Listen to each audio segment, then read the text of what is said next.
Halo semuanya, di sini kami dari kelompok 8 ingin menjelaskan tentang komunikasi data pada ponsel.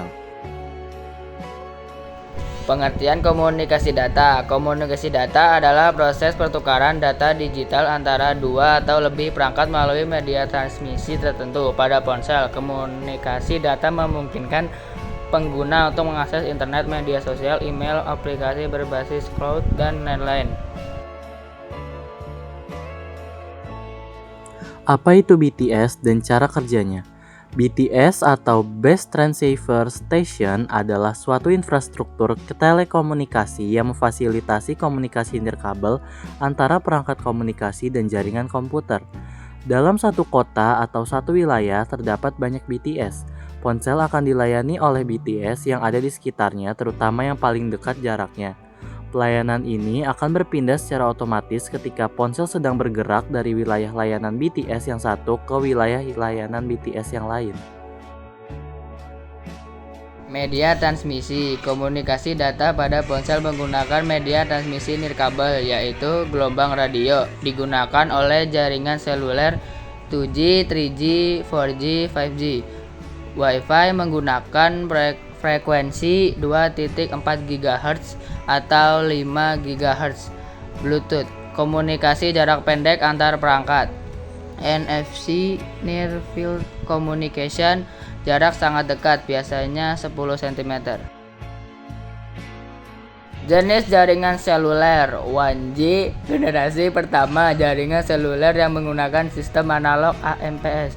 2G, generasi kedua, jaringan seluler yang menggunakan teknologi GSM dan CDMA.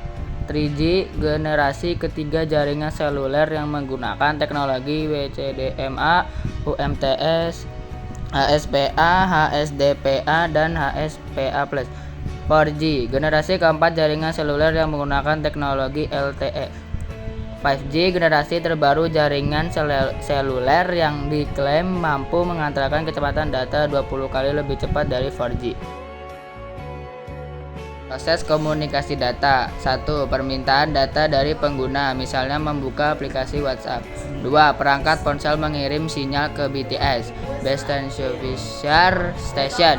3. Sinyal dikirim ke BSC, lalu ke MSC dan diteruskan ke SGSN untuk data. 4. Data diteruskan ke GGSN yang menjadi gerbang ke internet. 5. Setelah mendapat data dari internet, proses dikembalikan ke ponsel pengguna. Protokol yang digunakan. IP, Internet Protocol, untuk pengalamatan dan pengiriman data. TCP atau UDP mengatur bagaimana data dibagi dan dikirim. HTTP atau HTTPS untuk komunikasi dengan web server. VoIP, Voice over IP, untuk panggilan suara berbasis internet dan otorisasi pengguna. Faktor yang mempengaruhi kecepatan komunikasi data. Pertama, jaringan yang tersedia, 2G versus 4G versus 5G. Yang kedua, kepadatan pengguna dalam satu BTS. Ketiga, kekuatan sinyal. Keempat, jenis aplikasi yang digunakan. Kelima, cuaca atau gangguan fisik. Keamanan dalam komunikasi data. Enkripsi end-to-end, misalnya pada WhatsApp. Firewall dan sistem keamanan jaringan. VPN untuk akses privat. Sertifikat SSL atau TLS untuk komunikasi HTTPS. Aplikasi komunikasi data dalam kehidupan sehari-hari. Media sosial seperti WhatsApp, Instagram, dan TikTok. Email dan pesan instan, streaming video dan musik, navigasi seperti GPS dan Google Maps, telekonferensi seperti Zoom dan Google Meet, e-commerce dan mobile banking. Halangan dalam komunikasi data pada ponsel. Pertama, kualitas sinyal lemah terjadi di daerah terpencil, pegunungan, atau dalam gedung bertingkat, mengganggu kecepatan dan kestabilan koneksi. Kedua, gangguan cuaca hujan lebat, badai, dan petir dapat mengganggu transmisi sinyal nirkabel.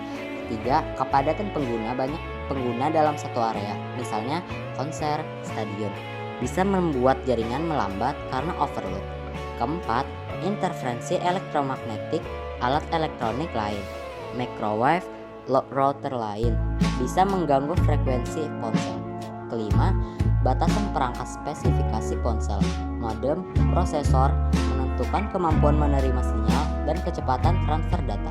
Keenam, keterbatasan infrastruktur jaringan BTS atau jaringan inti yang kurang memadai menghambat komunikasi data.